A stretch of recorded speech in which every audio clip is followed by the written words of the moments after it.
All right, we should be live. Sorry, guys, we're late. Sorry. We got two special guests tonight, though, guys.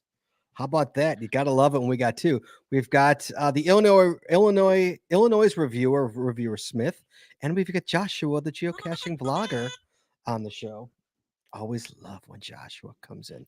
Chad out on assignment tonight, so we brought in Joshua, and he says, "Hey, Josh, want to come on?" Josh says, "Sure." Hi, Josh. Hi. I don't think I'm a special guest. I'm a fill-in. A fill-in. A fill-in guest. You're the sub. I'm a sub, The yes. Joan Rivers of the GCPC. Joan Rivers, Jay Leno. The Charo. Jay Leno did finally get to host the show though after he Yeah. filled in for Johnny for a while. In this show. Yeah. Don't think it's gonna happen. No, I don't think so either. All right. So let's go, guys. We've got a lot to get to tonight. We've got reviewer Smith on tonight. You guys have questions? You give us a call 808-468-7924. Phone lines are open tonight, or you just ask them in the chat, and we'll ask them. So here we go. Okay, you guys ready? Just Sure. Yep. Chad. Joshua, I'm so used to it. Joshua, you ready to go? Yes. Do you want me to read the ads for? Sure. Perfect. If you'd like, yeah, sure. All right. In 3, 2, 1. You want to know how to find it. Seek it out when they hide it. You know it's in the bag when it's an easy grab. But come on, take a chance now. So go, geocache. And if you need help, we're right there in a flash. If you got a question, just call in and ask. Uncover the stash on the Geocaching Podcast. The Geocaching Podcast.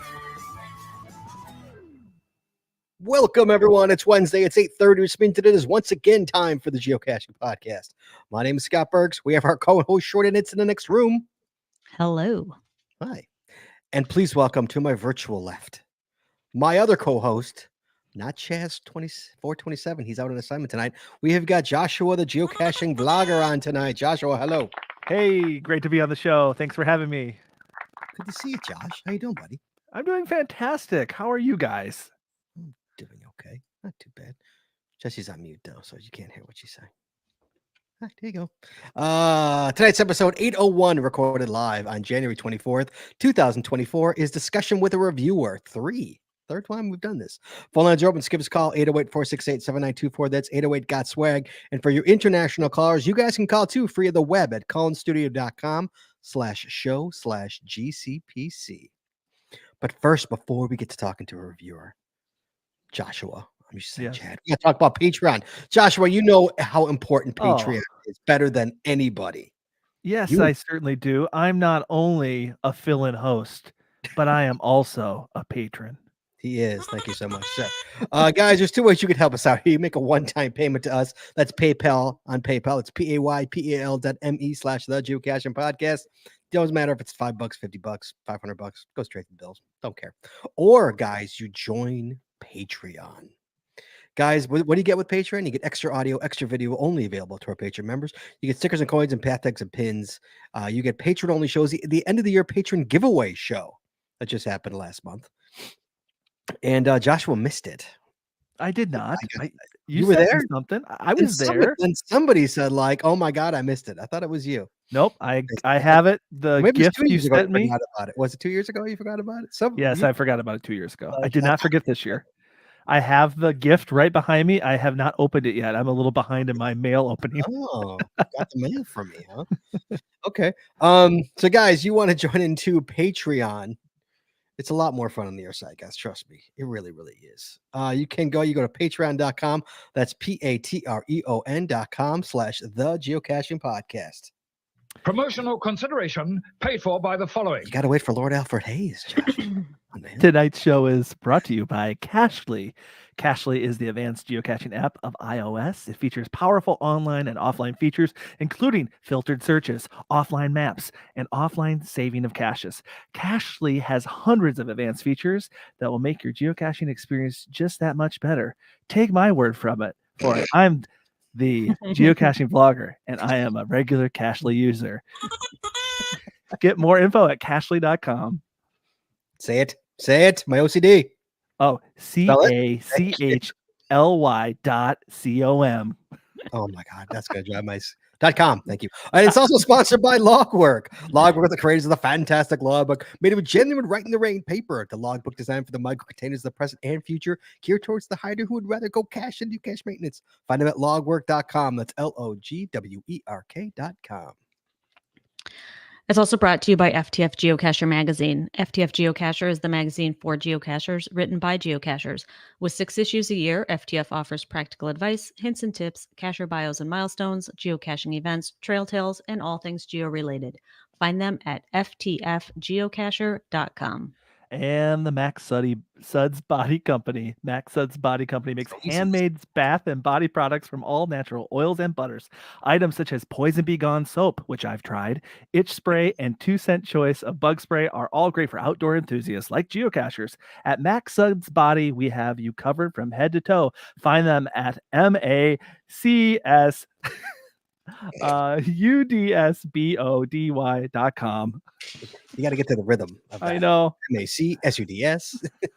Got to rhythm it, dude. I know. And by Practical Geocaching. Practical Geocaching sells utility items for geocaching.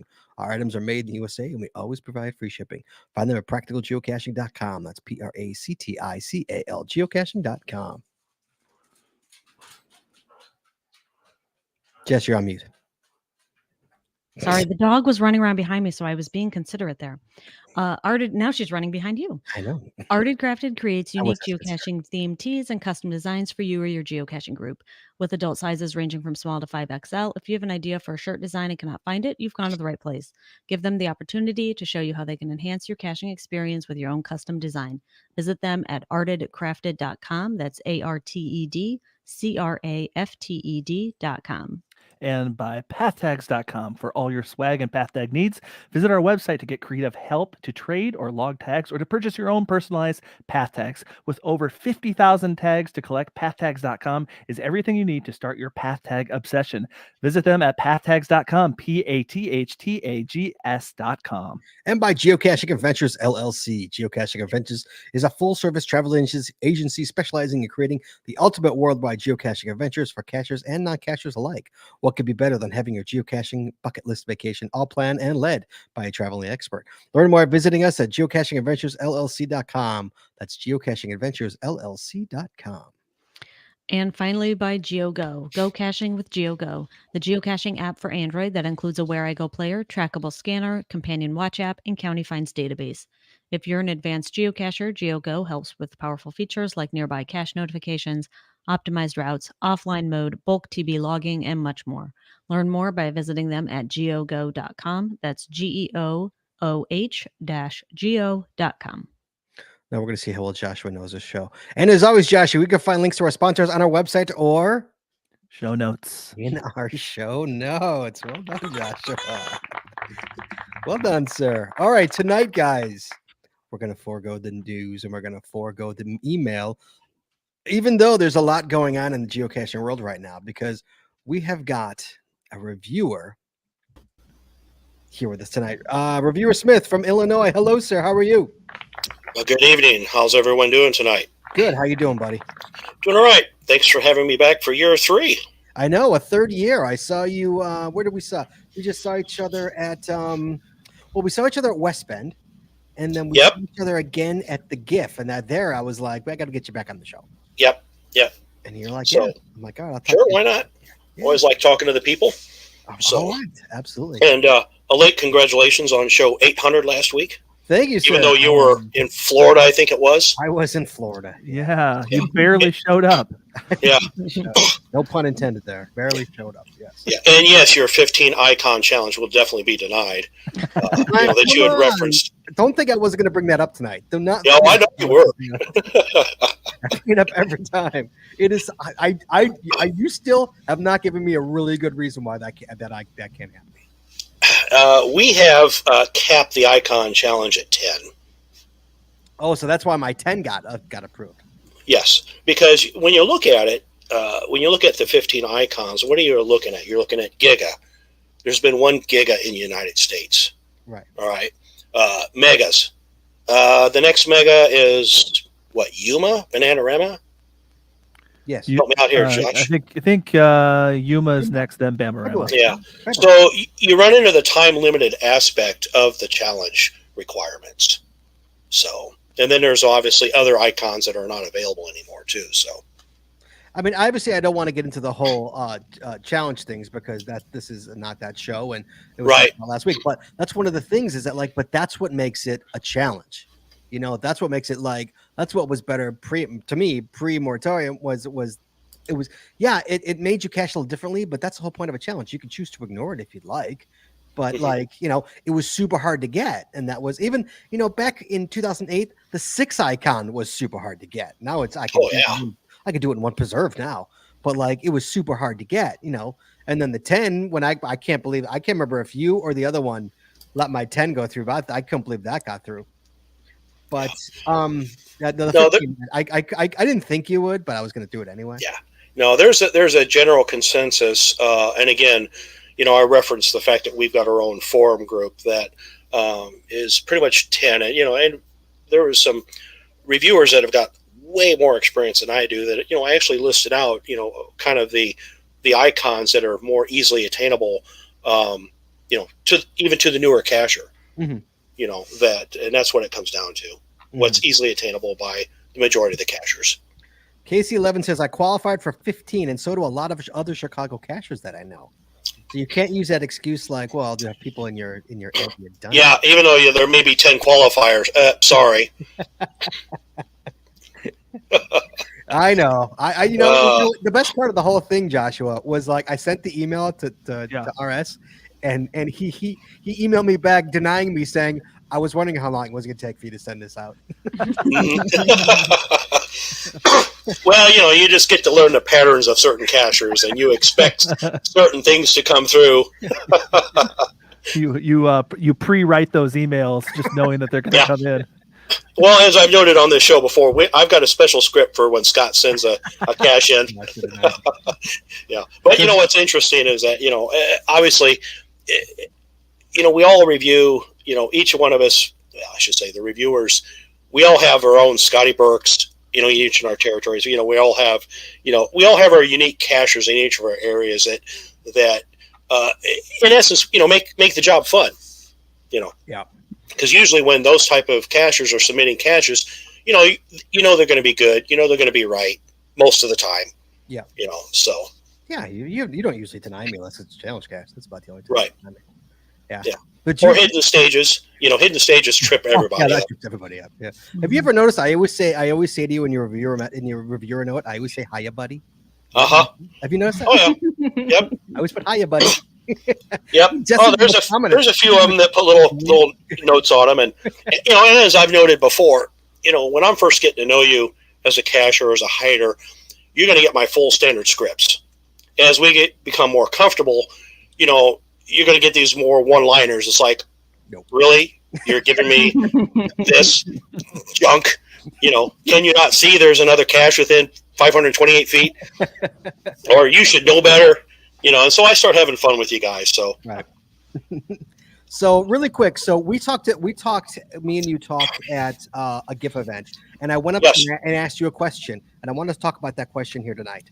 So I don't know if you remember the question or not. I probably do not. Okay, fair enough. So I heard a rumor. I can't remember. Jess, do you remember where we heard this rumor? No, I mean it was probably on social media. Yeah, that's where all rumors. That if you archive a cache in a spot, you have to wait 3 months before you yourself put another one there. Okay. And so this is the question I brought to you. Remember, I brought this to you. Yes, and I got some information because we did have some questions about this here in Illinois. And let me give you a little backstory on this. Sure. So within the last year, I've had some new cachers come into play within Illinois. Started noticing a pattern where they would hide a cache, get approved. It would get archived 2 months later. Then they would put in another one in the exact same location. Okay. Mm-hmm. So, that's, again, goes against the guidelines. Caches are meant to be 3 months, and it can be considered cache churning. Mm. So, denied it and said, I'll be happy to publish this cache, 90 days out or 60, whatever the time stamp was from the archival of that other cache. Okay. Well, then I had some seasoned cashers archive and replace exactly the same. I'm like, wait a minute, what's going on here? So again, what I do for one, I have to do for all, because you guys will call me out on it, which you should. I try to keep it fair and consistent with everyone. Mm-hmm. So one of the cashers eventually took it to appeals, and appeals ruled in their favor to say, hey, no, this is not churning, you should publish it. Mm-hmm. So sorry. So anyway, fast forward, and I've been trying to get answers to this question. I went through and researched in our forum group, and just I did a lot of research on how should I respond to this. And the general consensus among the reviewers was that, are you changing the experience at the location? Okay, if you change a log sheet, maintenance. If you change a film canister to, say, a magnetic, is that changing the experience? And again, you ask 15 reviewers, you're going to get 40 answers. So, but in the exact same location. To me, if you're just changing out a container, that's still considered maintenance. I agree. Yes. To me. Agree. All right. So anyway, we had a reviewer retreat in October up in Niagara Falls. A bunch of us, there's 30 plus reviewers, got together, talk shop, have fun, go caching, blah, blah, blah. And so we had a discussion group with two of the lackeys that were there. And so the direction we were given, or I was given after follow-up, was that if a cache has been out more than 3 months and they archive it and put a new one there, or put a new container there, then you should publish it. If they just change the log sheet, then it's maintenance. I'm like, okay, cool. So after that, I believe it was in November, because this affected 3 seasoned cachers, I believe. I happened to run into these cachers at these events, and I personally went up and talked to them and said, hey, I got some more information. I've got direction now. Mm-hmm. And I basically went through the whole story I just went through now. Is here's why I did what I did. And so, yeah, so now as long as the cache has been out 3 months, if you want to archive it and put a new one there, rock and roll. Oh, that's interesting. Okay, yeah, because when I talked to you, because we heard that you couldn't do that, and obviously I changed it. I just wanted to, HQ had such a in 2023 had such a refresh the game board in air quotes, right? And so I was like, what? That cache has been out since 2009. It's a crab hide. It's a skirt. I want to put it in the tree, 100 feet away and make it a 2.4 rather than a 1.5 right. 1.5, which is what I did, and so but that's why I came up to you, because I was reading this. I'm like, and Jesse was like, you have to wait 3 months. I'm like, well, I don't want to wait 3 months. Someone's going to take my spot. Right. Well, I'm going to take that spot. Yeah. Now, if you move the cache 50 feet away, you're changing the experience. That was my right. Either way. So it didn't matter. Yeah. So, yeah. And again, to me, if you, again, that's just me, my opinion is that if you're just changing out a container due to maintenance, then it's still maintenance. It's not, it shouldn't be a new listing per se. Yeah, but yes, this is the direction I've been given, and that's what I'm going to follow. Okay. Yeehaw. I have a question. Well, I'll bring it up later if we. I know. Well, usually you'll start rolling and rattling along, and we'll end up somewhere over in left field before the night's over. I'll wait. Go ahead, Joshua. Go ahead. Is it a little different if let's say it hasn't been out for 3 months and there's a pill bottle there, and in the review process the person tells you, well, I've just put a brand new awesome gadget cache in the exact same spot.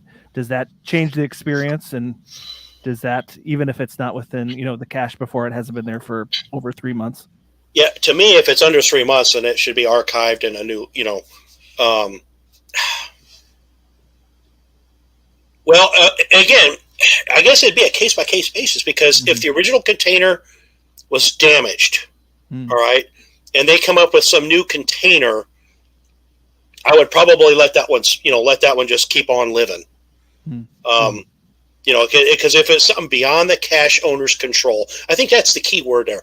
If it's beyond the cache owner's control, then yeah, it's let it slide. But if the cache owner decides to archive and do something, or decides to change it himself without any maintenance, whatever, then yeah, I might have to take a further look at that. But that's just me. Okay. And of course, the direction from HQ. Of course. For the 3 months. A couple questions in the chat. Let's see how much. Sure.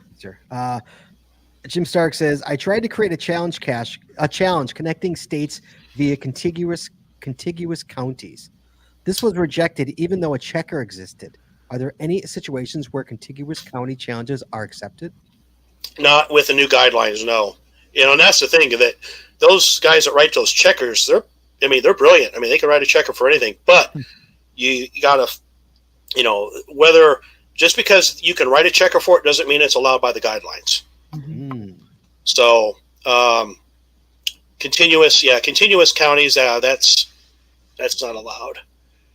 And let's see here. I'm trying to look through. I'll get it for you. Don't worry. I got it for you. Yeah. I got him started. Source of criteria number 10. I'm sorry? That says source of criteria number 10 under challenge caches 2.12. Oh, what is it under? Oh, okay. Yeah. Another one for you.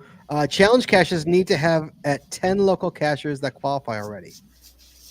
Did you want to answer this question? 10. That's kind of the standard is 10. How do you find out if others qualify, especially if there isn't a similar cache out there? Is there any way? You basically just have to run the checker against cachers that you know. Oh, wow, really? So there's no way to know. Yeah.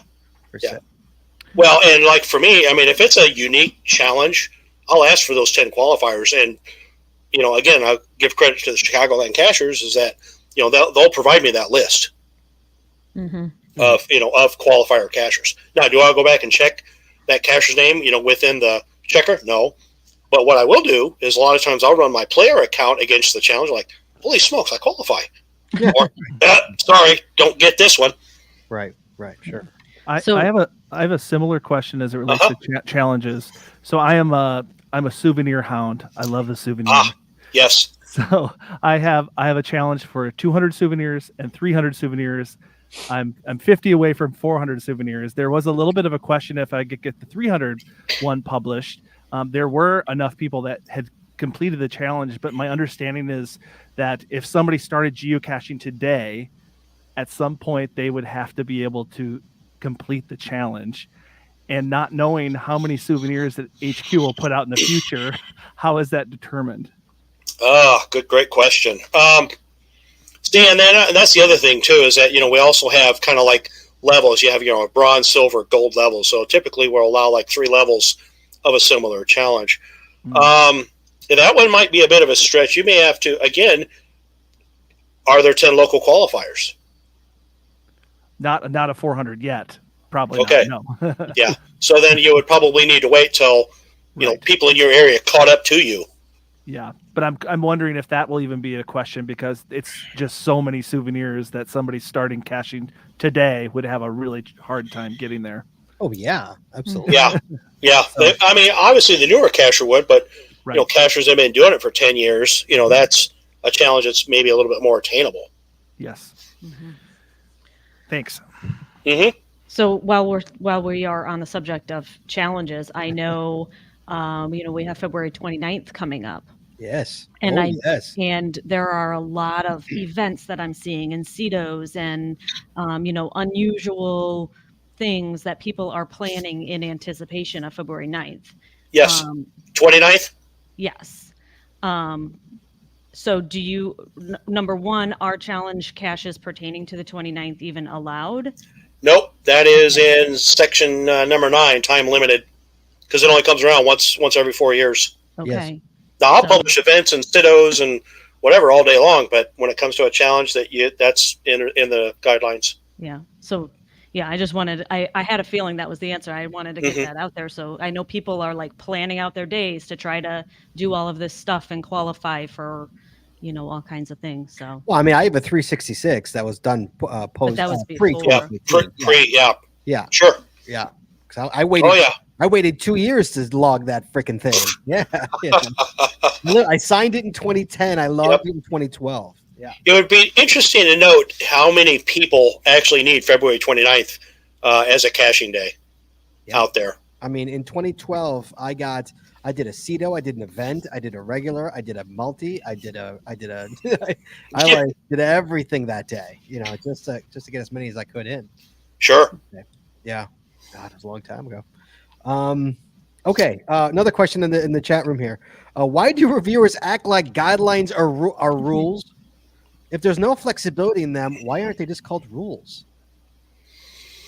A lot of times you deal with different land use policies or different guidelines per state. And we've touched on this in previous episodes, and also pre-show, is that, for example, the Chicagoland area, where most of my business is, versus downstate Illinois, two completely different ways in which I review. Okay, due to you've got Kane County Forest, you've got all these restricted areas up north. Yes, you do. But and down south you got a whole nother set of areas too. There's restrictions. I've referenced this, that in my town that I live in, Bloomington Normal, the park district has got an open policy on geocaching. You go over to Pekin or Peoria, which is a half hour away, those require permits. So within 30 minutes there's a completely different ballgame. So so the guidelines, HQ does allow us some flexibility to apply it to our individual circumstances. I guess that's the way to do it. However, as such, do we all try to be consistent with the guidelines? Yeah, you bet. That's one of the things in our forum group, is that we are constantly asking feedback from other reviewers. Is it, what do you think about this? Or how does this apply to this guideline or whatever? Or, we'll kick it up to HQ to say, can you give us some guidance here? Mm-hmm. So, and again, I've touched on this before, is that's the part that a lot of folks don't see, is that we're constantly seeking information or feedback from other reviewers just to make sure we get it right. Because, chances are, again, someone's going to see something in another state and then try to bring it back, say, to Illinois, and I'm going to say, sorry. You're like, well, wait a minute, they're doing it out in Nebraska. Well, Nebraska's not Illinois, sorry. And vice versa. Right. So it really is at the discretion of the reviewer, a lot of it. To a point. I mean, obviously, and I think this is one of the questions down, we are held, we are held to a standard by HQ to publish caches that meet the guidelines. All right. And none of us reviewers like to get an email from HQ saying, you probably shouldn't have published that, which, hey, I've gotten a few. We do make mistakes. We overlook stuff, or just don't have enough reviewing juice that night, or whatever the case may be. We're human. But that's the how do I want to put this? We all try to review as consistently as possible. And I strive to do that each and every night that I sit down and put the hat on. Do I always get it right? No. That's why there's an appeal process. That, if you don't like a decision that I've made, take it up to HQ. Send it to them. But I think most of know that, I'm pretty thorough in my review notes on what guideline is infracted or why this is, especially for the newer cachers, because that's the process that we have to help them grow and become better cachers, become better hiders, is through that guidance of, here is why this won't work, or here is why this is, here's what needs to be corrected. So. Okay. We do have a call here. I'm going to bring it in. It is Connecticut. We all know who Connecticut is, guys. Connecticut's FF Skippy. Skip, what's up, buddy? How you doing? Hi. Viewer Smith, thank you for coming on the show again. Oh, sure. I'm just surprised he's having me back again. You've let a couple of my caches go live, so you're my good guy. All right. Now. You're okay. Right? Sure. What's up, Skip? I have a question about permissions. Yes. The reviewer we have is from another state, and since the pandemic has gotten extremely wanting of permission information on all caches, and it seems to really pick on more of the seasoned people than newbie hiders. Some places, it's obvious where you would need to get permission, such as a public park. You go to the parks department. but other places like roadside hides, roadside pull-offs, or park and rides type of things. What would you use to get permission from? Well, insert disclaimer here. As a reviewer, again, I don't comment on other reviewer practices because there's so many differences, between states with land. I mean, there's just too many differences. Now then, what I will say is this.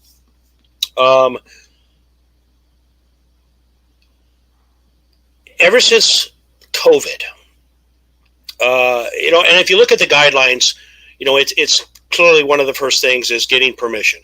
Now then, we assume that when a cashier places a cash, they have permission. Now, is that always the case? We all know that's not necessarily true. Since COVID, and I'll just use Illinois as a reference, people are a lot more aware of their surroundings. There are a lot more complaints generated or submitted to HQ because of these people working remotely, whatever the case may be. So the permission, and a lot of it too, is areas that say, and again, I'm using Illinois, that used to be acceptable for for placing caches are no longer the case because of a complaint. So each time I get a business complaint, whether it be because the person really didn't seek permission, there's been a change of ownerships, whatever, I zone that area off so that no further caches can be placed there. So I am betting that there has been some concerns or some complaints. Certain state dot program, dot agencies don't want geocaching at all on anything that they own, whether it be a guardrail or bridge, anything. And that's why it's I cannot, comment on what another state's practices are because I have no idea. I only know what works in Illinois and what doesn't work in Illinois. And that changes almost on a monthly basis. I don't know if that answered your question or not. Skip. Yeah, not too much. Permissions is, I think permissions is tough because it's. Yeah. How best do you approach somebody like a shopping center, if you can even find the person? Yeah. Or maybe, especially like a roadside pullout or a park and ride parking lot. Who do how do you find out who to go for permission?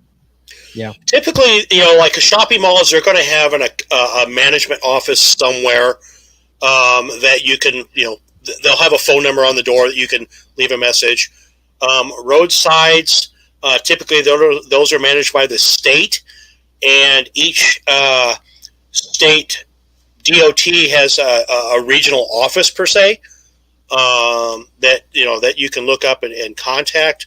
A lot of that information can be found on your states. For like IL is IL dot or Getting Around Illinois or something. I can't remember the exact website, but each state has their own DOT webpage that you can find the regions, and they'll have the contact information for those offices that oversee those 4 counties or those 2 counties or whatever it may be.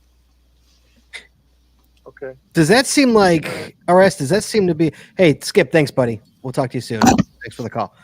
RS, are you seeing that?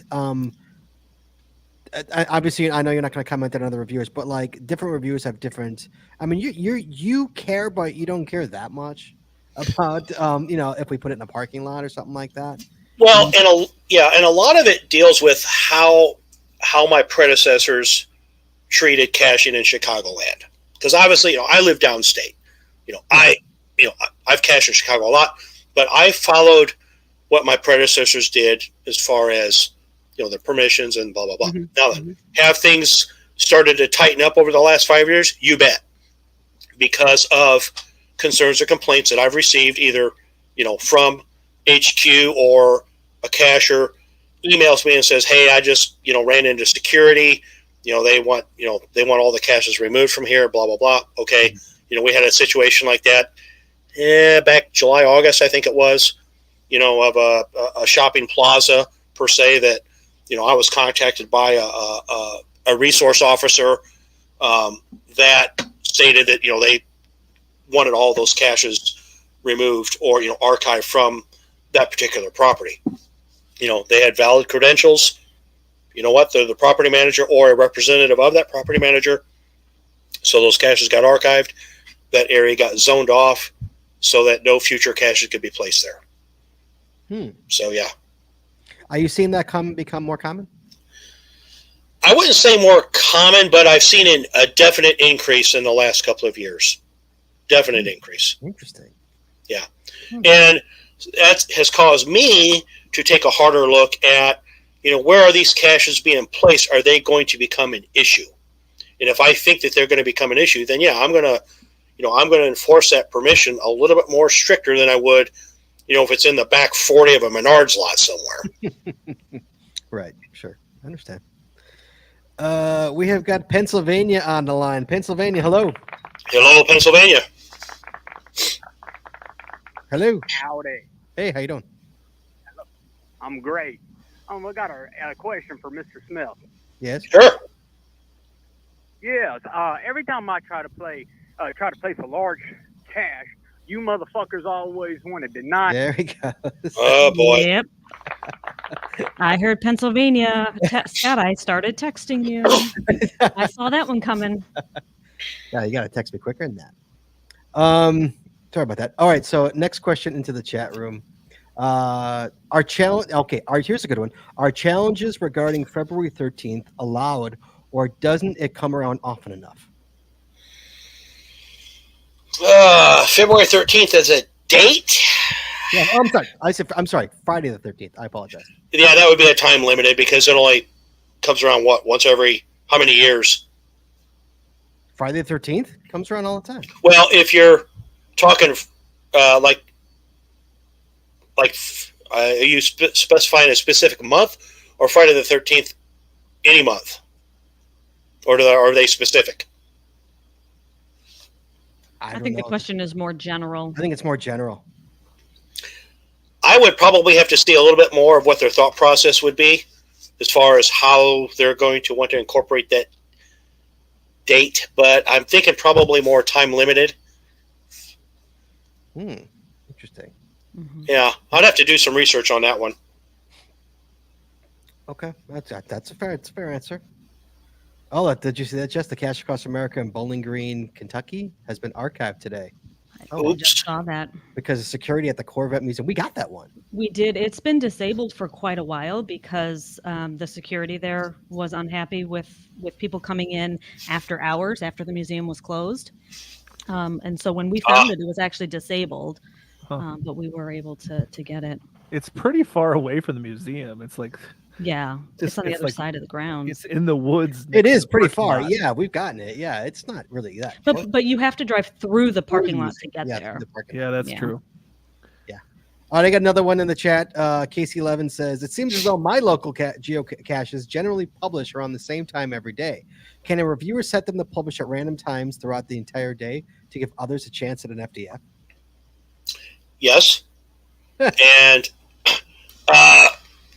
I think, again, I can't disclose what we can do, but yeah, time publishing is one of those things that, people ask me to do all the time, and I'm happy to do it. I believe KC11 is in the state here, so, cachers in Illinois just need to put in the reviewer note at what time they would like it published, and I'll gladly take care of it. Yeah, you can do that. Yeah, you've done that before. Like, oh yeah. At this time in this. Well, there was close to 300 released for the Breakfast in the Burbs on Friday at 3:00. So, sure. And and if no one, if they don't specify time, then I mix it up throughout the day. Sometimes it'll go at 8, sometimes 7:30, sometimes 10, sometimes 1. You like the 8 a.m. You like those? Yeah.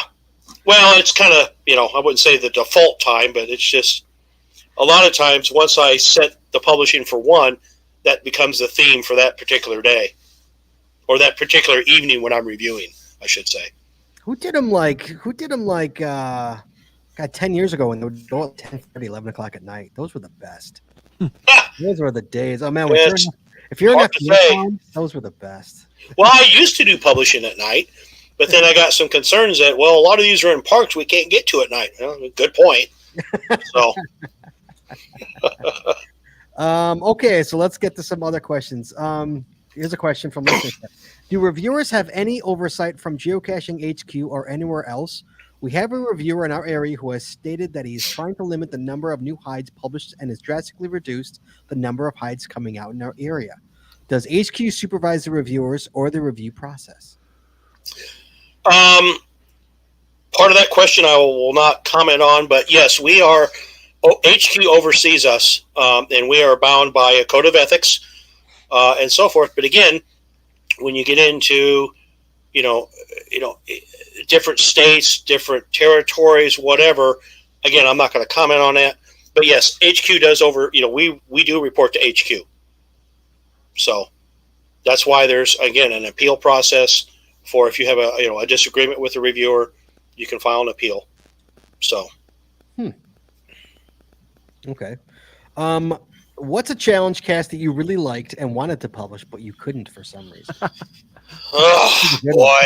Yeah, I'm going to have to think on that one for a while. You better say the 15 icon is what you better say. Yeah. That's what you better say. As a player, I don't go after challenges that much. I mean, if I'm cash with someone and we're in the area and I qualify, great, I'll grab it. But I don't make it a special point to go seek out challenges. Like I said, I should be writing down all the challenges I qualify for when I'm reviewing them against my player account. Oh man, I need to get that. But again, I don't do much, and most of the challenges are up in the Chicagoland area, and I just don't get up there that much anymore. Sure, yeah. So, yeah, they are. A lot of them used to be down by you. A lot of them, like in 2010, they were all down south. Yeah, Central Illinois. Oh, well, it goes in phases. It's I may not get a challenge cache for a month, and then all of a sudden, this last 2 weeks I've gotten like 5 of them. Like, what in the world? You guys have some extra Red Bull going on, or what's happening here? There were some big trips taken. Back in 2010, we were working on the Challenging Challenge, and you're trying to get 2/3 of them, and they keep coming out in Central Illinois and driving you crazy. Well, it's just there was one challenge. I think it was to grab all the virtuals in Illinois, and I finally got, was it last fall? I think it was. I finally got one of the original virtuals down in Cairo, Illinois, the Confluence. That that one was my last original virtual before all the new rewards came out. I finally got that one off the table. So nice. Yeah, it'd been there many times, and just it was always flooded. When I went down there, it's like it's under 20 feet of water. I can't get to it.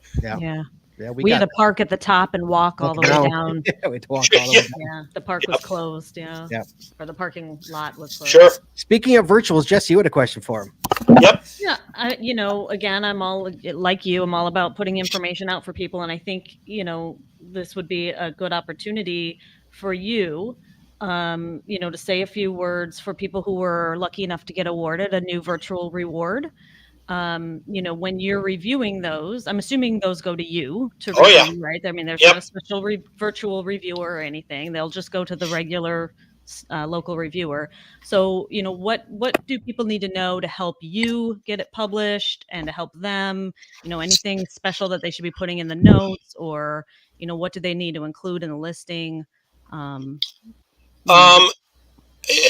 I would say, just like any other cache listing, the more information you can provide, the better. Or if a cacher is thinking about whether an idea for a virtual will fly or not, send me an email or something, or do a test cache page. I always tell people, if you've got an idea or something, especially for challenge caches or whatever, give me a test page and kind of let me digest it a little bit, and I'll give you some feedback on it. But virtual caches, they're one of the more easier ones to review per se. But the more information you have, the better. So I think there's 2 that's come out this week already. Yeah. Yep. We've had a couple new ones already up Yep. this way. So what would happen if somebody submitted one to you that really was a no-no? I mean, I know there are a few places that even virtuals wouldn't go. Would they lose that credit, or would they be given an opportunity to redo it? Well, it'd be like anything. It'd be like anything as far as, if the virtual came in, I'm like, I'm just not comfortable here. Or Mhm. this isn't going to fly. I'll disable it, send it back, so they can make corrections, so they don't lose the credit. Mhm. Just they'll have the opportunity to make corrections. What if it's out for like 3 months and then gets archived? Yeah, well, then it's No, gone. seriously, what if Yeah. it disappears? I mean, if it's if you have it on a plaque and the plaque is gone, Yeah. what do you do then? Well, okay, and again, we're talking about this is beyond the casher's control. I would probably disable it and say, is there anything you can find within, say, a 100 or 200, 200-foot radius that could, I'm serious, that could qualify or that could substitute, Right. something. Yeah. So That's great. I'd hate to see it go away just because, something out of the owner's control. Yeah, out of your right. control. Yeah. And a lot of that's happened. That's a lot of your old virtuals, Sure. stuff. Things change and they unfortunately get archived, and there's no way to unfortunately revive them. Sure. Mhm. Scott, I think that answers the question I had for you this week. I know. I think it does. Oh, yeah. So I have a question for you. So when somebody claims a webcam's not working, and I know you guys have to act on that, like you guys just like, oh, come on, dude. And it's a newbie or something like that. And you're like, oh, come on, dude. What are you doing? You can't ignore it, But like, we don't want to go away. But obviously, if it's not working and people are taking pictures of the camera, and stuff like that, But like, do you guys get frustrated with that kind of stuff? Like when? Oh yeah, we do. Obviously, with those, I'm going to use the term loosely here. Legacy caches, those early caches. Mhm. I've got a few that I'm kind of letting ride a little bit. And I say that loosely because, once those 02 caches or 03 caches are gone, they're gone. Right. There's no bringing them back. And, there's one down in my region that I've got a local cacher that's kind of keeping tabs on it. Now, as far as webcams, they're a unique animal. Unfortunately, when you have that type of abuse, with a webcam, oftentimes it's going to get archived. My good friend, my good reviewer friend in Iowa, had a webcam at one of the colleges, and it was going to celebrate 20 years this year, and unfortunately, it died. And he nursed it as long as he could, but there was no bringing it back, and so he had to archive it, unfortunately. So yeah, he was playing a big 20-year anniversary celebration, the whole 9 yards, and it was going to be great, but sorry, computer died or whatever happened. It just had to go bye-bye. So speaking of webcams, so many people want more of them to come back. I personally don't, because I think the fact that they're rare makes them great. That's what makes them great to me. Sure. So with all these new virtuals out, could somebody use a webcam as a virtual and make that use the webcam as a login requirement? I don't believe so. So look at you trying to cheat the system. Yeah. I'm just curious. Well done, Joshua. I think one of the questions down in the chat was, me as a player, what would I like to see come back? Yeah. Excuse me. That was in the chat. Yes. Yeah. And it's a legacy cache, which is no longer available. It is the locationless cache. Mm-hmm. I had a blast with those back in the early 2000s. And for those of you that don't know my history, I'll just do a quick blurb. I started geocaching under my player account in December of 2001. So I've been around a while. And I've been reviewing, I just had my 10-year anniversary reviewing for Illinois back in May of this past year. So, I've been around a while. But the locationless caches, now some of them were kind of cheesy, but some of them, man, you had to put the work in to go find those suckers. They were a lot of fun. I really enjoyed those. So, yeah, that would be my question. those got archived right. I mean, I started in 08, and those they were gone. Like they just left. Like it was like I remember like. But the funny part was is like, okay, it's an icon I'm never gonna get. What am I gonna do? You know, cut to 12 years later, and I have 3. You know, but Right. Funny how it all goes around. Same thing. I mean, same thing with you know, the ape. You know, it's like once Seattle was gone, I'm like, well, when am I ever going to South America? You know, like that's a trip. You know, that's a super trip. And then you know, cut to 6 years later, and I have the icon. You know, same thing with I can keep going. You know, Right. with the maze, celebration the events. celebration, the maze. You know, Same thing. I mean, I've been around long enough that I actually got the Chicago Ape Cache. I just missed it too. I just missed that one too. Yeah. So when I went out to Seattle, you know, I got my second ape, and I think Josh, you've been to Brazil, right? Yes, I've got that. I may need to talk to you about that trip because I would love to go to Brazil and get a third ape. Yeah, it was awesome. I highly recommend. It was a great experience. Okay, excellent. So yeah, I mean, and there's some of the older Chicago cachers that went out to Seattle that, you know, they also got their second ape cache as well. So. Oh yeah, if you're an old if you're an old cacher from Chicago, I mean, I don't even know how the Chicago one went missing. That thing was supposedly hidden pretty well. I mean, it was, and that thing was a beast. I mean, that thing was about 3.5, 4 feet tall. Yeah, it was like the one in Seattle, isn't it? Have you ever seen the one in Seattle? I mean, I was there. Actually, the one in Chicago was bigger. Oh, really? Wow. I believe so. Yeah. Yeah, it was. I remember seeing like there's pictures of it, and it was a beast. Like, so I was like, oh, what's this? How did I miss this? You know. Right. Yeah. Someone had to go in and get that sucker. It's in someone's garage somewhere, probably. Someone had to carry that thing out of there, which is unbelievable. Because I saw where it was, and I'm like, it wasn't close to parking at all. No, it was 3/4 of a mile down the trail. It was in there. Yeah, it was in the woods. It really was. So, GC for the Chicago Abe Xylork says, I have no idea what the GC is. I'd have to log into my player account to see what that one is. No idea. You got to talk to RS for that one. That one, yeah. I haven't looked at it in a decade. Easy. It's been. So what else you got on your mind? Okay. Wait, that one asked. No, I asked you all of our questions. Jesse, do you have any questions from the listeners here? Oh, wait, do we have any listener questions? Do we have more in the? I have more listeners. Hold on a second. Hold on. Sorry, I think we have. There you go. Nope, there's one. Thank you. Is it acceptable to use an old photograph to log a find on a new virtual rewards cache? Anything in the guidelines regarding it, or is it up to each CO to slow or deny the find?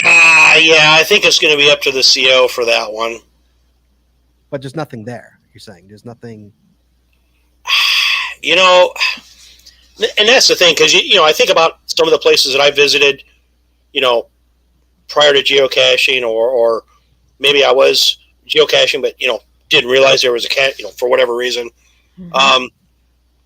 Yeah, I think a lot of time it's you know, when a new virtual, you know, gets published, you know, you need to go back and visit that location. I mean, that would be my take on it. As a cache owner, a virtual cache owner, I would want you to make that fresh, you know, fresh visit. So, yeah. I have not found the virtual at the top of the Sears Tower or the Willis Tower for those not from Chicagoland. Yep, that's a cool one. But I've obviously been there many, many times, and I've even been there as a cacher, and just for whatever reason I was a new cacher at the time, and I didn't realize there was a virtual there. So at some point, I'm going to go back up specifically to log that cache, even though I've been there. I did that one as a part of my when we visited you guys and we were doing the Ferris Bueller tour. So that glass, whatever you call it, enclosure or walkway, man, it just still freaks you out. Oh yeah. For the record, thank you to Joshua. The Illinois Ape Cache is GC 1596. So good lord, that's old. So I guess I got one other topic. We just got our yearly stats yesterday, and what do you think the numbers were this year, or I should say in 2023? Last year I did around for Illinois publishing. Yeah, for Illinois. Right. Obviously, I'm the only one for Illinois, but last year I did 2,500 or 2,600. You published 2,600 last year. In 2022, you did. Correct. Oh, okay. So how many did we have, more or less in 2023? I think we had less. Than I think we had less. I didn't see that many caches come out this year. I know a lot did, but I don't think that being said, no, wait. we had a lot of batches. No, I changed my radius, so I shouldn't Mm. say that. My radius changed from 15 miles to 5 miles because I'm not an FDF pounder. So Excuse me. like I changed my radius, so maybe I just didn't see that many come out. So, what do you think, Jess? More or less? I think less. What do you think? I'm gonna go more. Okay, fair enough. There you go. Just 'cause. Jess is correct. More, More. really? Okay. More. Wow. So Actually, this 2023 was my highest year yet. wow. Wow, really? Higher, wow. Higher? Yeah, Wow. I was shocked. More than 2013, 2014, huh? Yeah, with a Yeah. 2010, the golden age of caching. So I think we talked about this last year with COVID. Actually, that was one of my higher years at 3,000 and like 100 or something like this. I had just over 3,500 caches last year published. Wow. Wow. Yeah, it shocked me. I was like, what? Where'd that come from? I'm busy. So, well, and you look at January this year, I mean, now there's already 300, probably close to 400 just for January, thanks to, Delicious Panda and some others that are putting stuff in there. So, Look at you. how many did I deny? Name dropping. That I don't know, but I do have another interesting number that all together with what I published, with what I archived, with what I disabled, with what reviewer notes I had over the last year, that was over 16,000 logs. Oh my goodness. Wow. Yeah. And that's not even probably, I think the 3,500 published, I think I'm in the top 15 for the reviewers, but I can't remember which state, but there's one reviewer that did 15,000 caches last year. Oh my Published. God.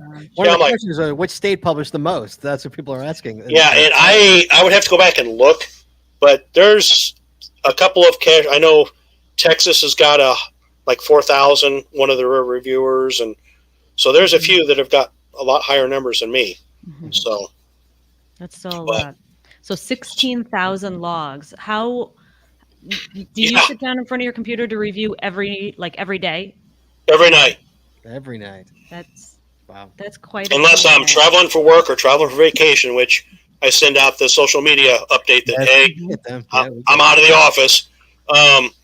It's an every night occurrence, and it's usually an hour a night on reviewing activities. Wow. Whether it be publishing, going through one of the 4 hoppers that I have to maintain, answering emails, whatever the case may be. So, talking to you guys, Well, we certainly appreciate everything that you do. Oh, yeah. Well, it's go ahead. Yeah, and after, I've been doing this, like I said, 10 years, I still look forward to putting the head on every night.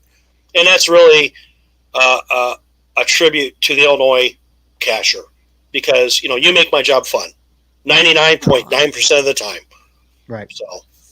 So I got a question for you. I'm not going to name any names. Okay. Sure. So we've got cachers in the past and present that have 900 hides, and something like insane numbers. At some point, do you contact them and be like, dude, you got to stop? Like, there's no possible way you can maintain 900, and they don't. Obviously, a lot of them have DNFs. They're gone. They're missing. You got community maintenance. Like, do you throw them an email or do you just let it ride?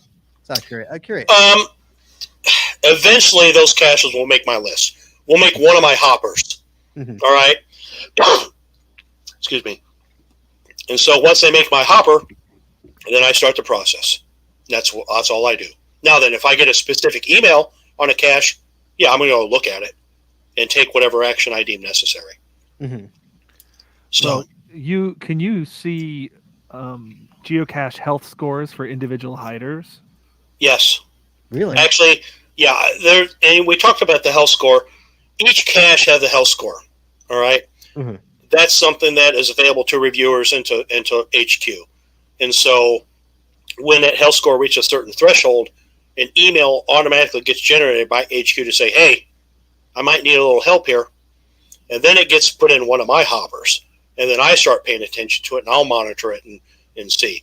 Now then, and each cache, I take each cache individually, because if I see a string of DNFs that only people that have got like 2 or 5 fines Sure. are logging, I'm going to let that one slip. Of course. But if I'm seeing cachers that have got a couple thousand hides or fines that can't find this thing, and it's a 1.5, yeah, I'm gonna start the process on it. So, or if there's a reviewer attention required, that goes into another hopper, which gets obviously gets a different attention.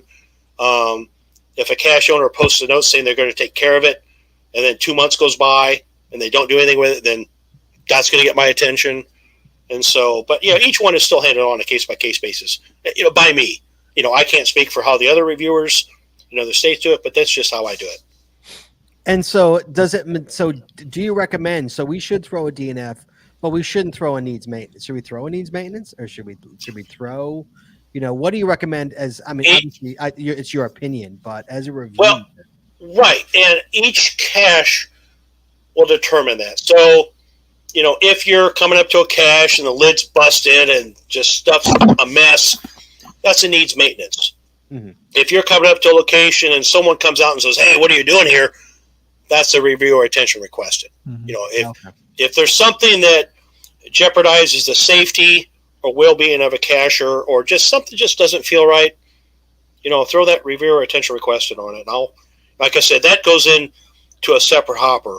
I've got, like I said, I got 4 hoppers that I'm responsible for maintaining, and each one has a specific purpose. Mm-hmm. Okay.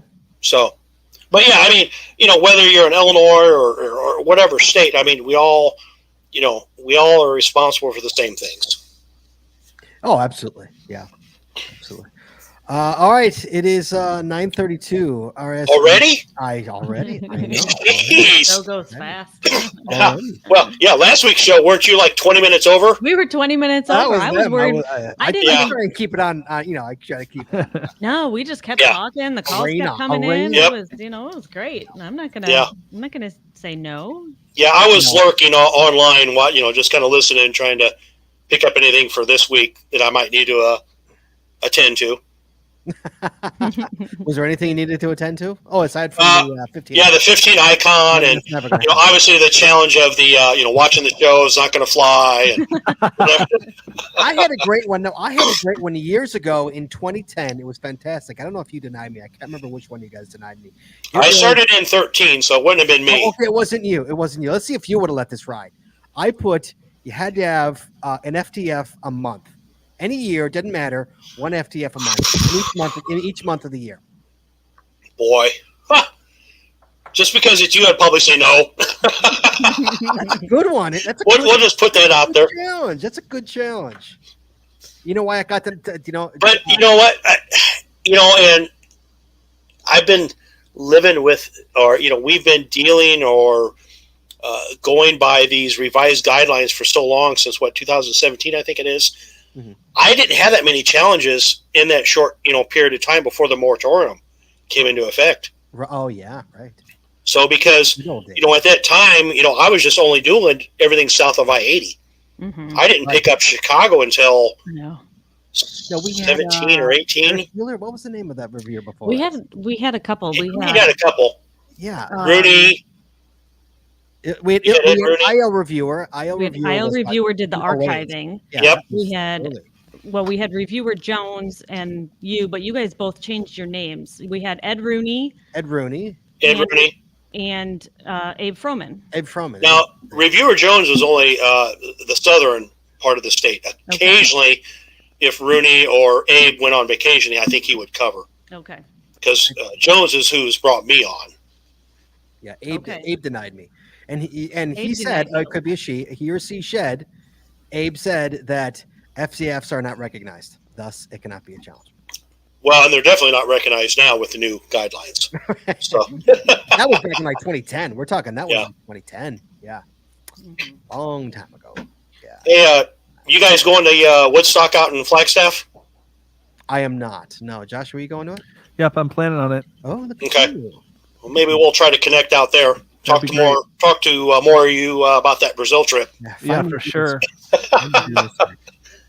We also had Electric Mouse. Oh, yes. Mouse. Yeah. That was one of the early ones. So long ago. Wow.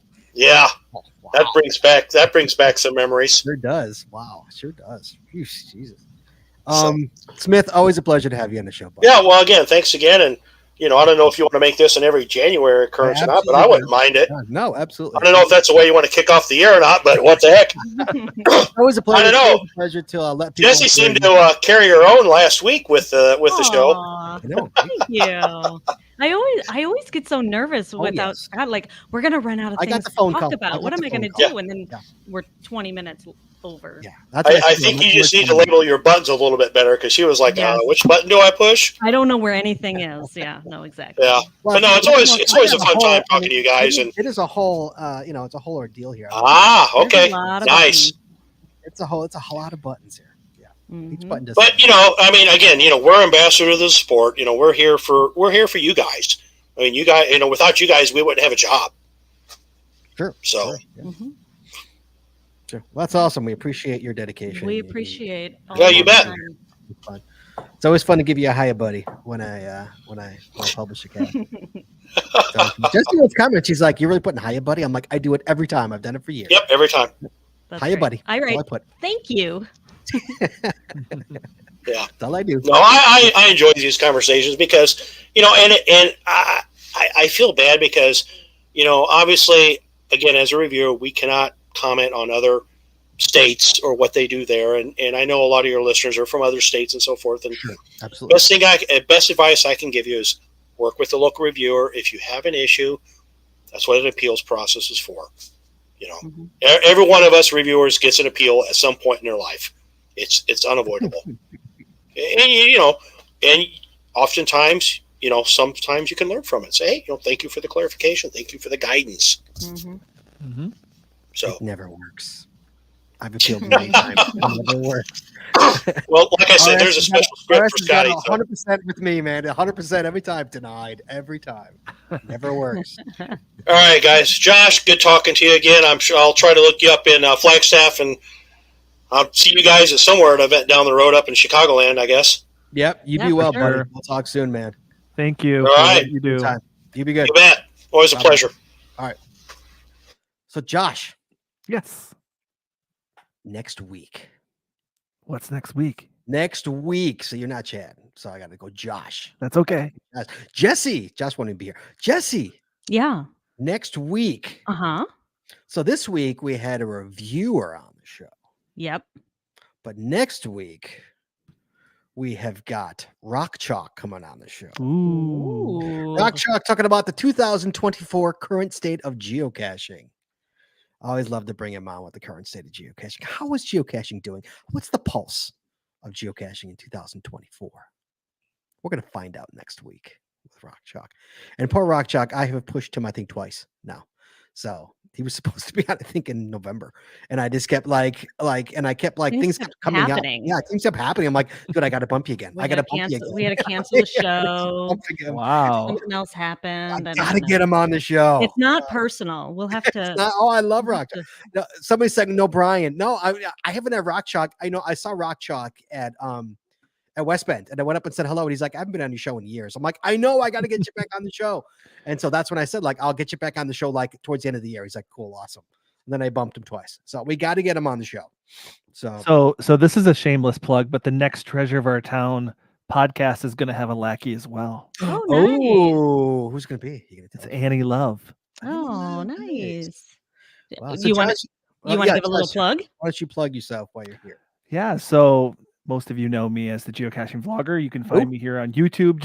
I'm in the comments right now. You can just click on one of my comments and see my videos. But with See My Shell, the Aussie geocacher, who is also in the chat as well, we have a travel podcast called Treasures of Our Town. It is all about where the places that geolocation games bring you. So heavy on the travel, light on the geocaching. No, you're pretty heavy on the geocaching too. Well, we're geocaching. Yeah, I mean, you do talk about geocaching every episode, but this is true. It is very entertaining. It's given me a ton of ideas. Greatly appreciated. Yeah, So we're having keep fun. up the good work. Yeah, having fun. I Thank love it. you. You guys Thank and you. you guys like are a great duo together. Yeah, we are a good. He's the Aussie and I'm the American. I think that's the we Mhm. have. It's kind of like your old podcast, Scott. With Oh, the old What's the Right? Internet? yeah, I Mike. missed that show. Bring it Yeah. back. It was a good show. You know, all the archives are on Patreon. You can go What? re-listen to the whole Ooh, Don't listen in front of children. thing. It's definitely not family friendly. If you're a patron, yeah, all those are available on Patreon. Joshua, always a pleasure, buddy. thanks for having me there. I'm glad I could be your Joan Rivers today. Thank you, sir. All right, guys. Next week, 2024, current state of geocaching. Let's close the show up. Here we go.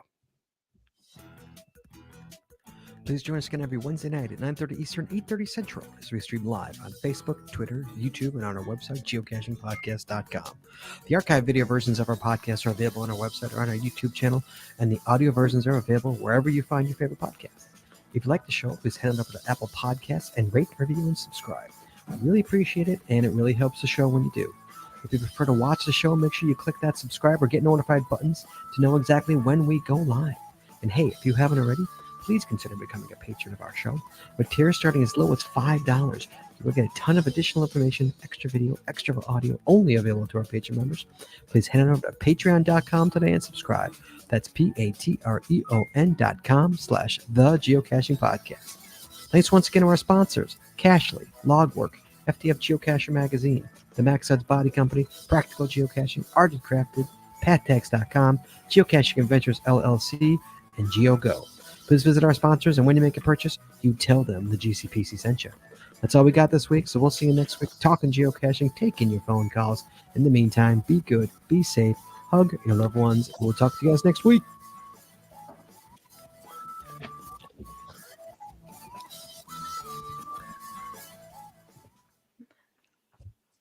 And we're clear. I had to join in on the fun, guys. All right, guys. Thank you so much. We will It's in talk the to you guys. process. All right, we're gonna end the. We're gonna. Talk to you later. Thanks. We're gonna end the audio. We're gonna end the stream here, guys. So thank you so much, guys, and we'll see you guys next week. Bye bye.